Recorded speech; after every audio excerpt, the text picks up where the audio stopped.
The little match girl. It was so terribly cold. Snow was falling, and it was almost dark. Evening came on, the last evening of the year. In the cold and gloom, a poor little girl, bareheaded and barefoot, was walking through the streets.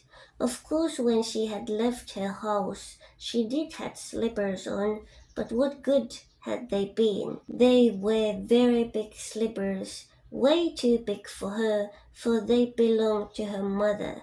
The little girl had lost them running across the road where two carriages had rattled by terribly fast.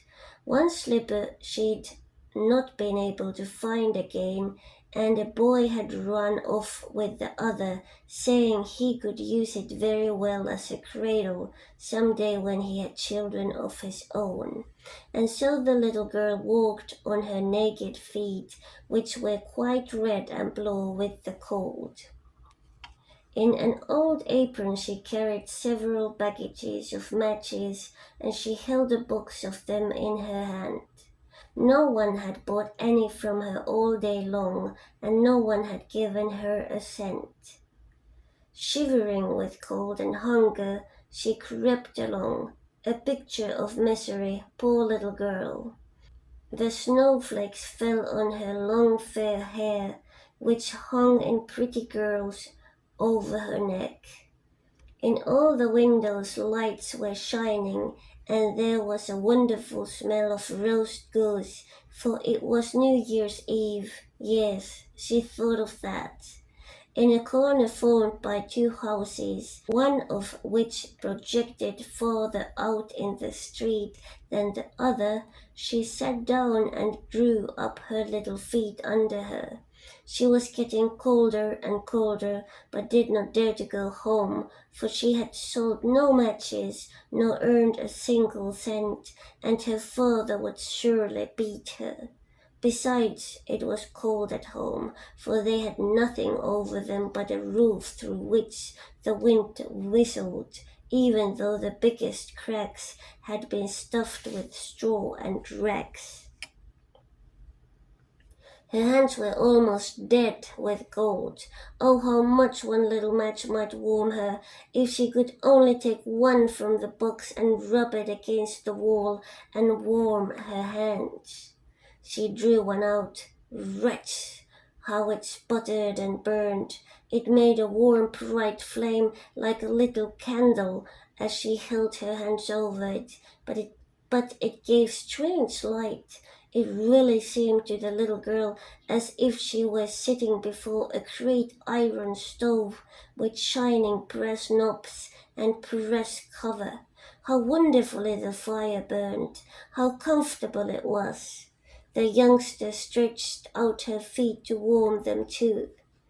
Then the little flame went out, the stove vanished, and she had only the remains of the burnt match in her hand. She struck another match against the wall. It burned brightly, and when the light fell upon the wall, it became transparent like a thin veil, and she could see through it into a room. On the table a snow-white cloth was spread, and on it stood a shining dinner service. The roast goose steamed gloriously, stuffed with apples and prunes. And what was still better, the goose jumped down from the dish and waddled along the floor with a knife and fork on its breast, right over the little girl. Then the match went out, and she could see only the thick cold wall. She lighted another match. Then she was sitting under the most beautiful Christmas tree. It was much larger and much more beautiful than the one she had seen last Christmas through the glass door at the rich merchant's home. Thousands of candles burned on the green branches, and colored pictures like those in the print shops looked down at her. The little girl reached both her hands toward them.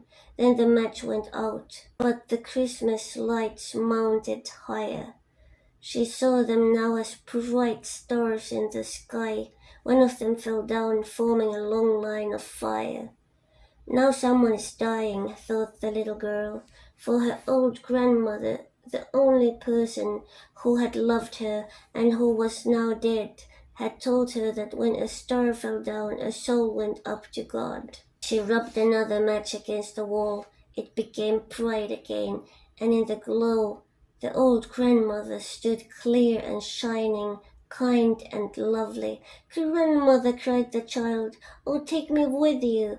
I know you will disappear when the match is burned out. You will vanish like the warm stove, the wonderful roast goose, and the beautiful big Christmas tree." And she quickly struck the whole bundle of matches, for she wished to keep her grandmother with her, and the matches burned with such a glow that it became brighter than daylight.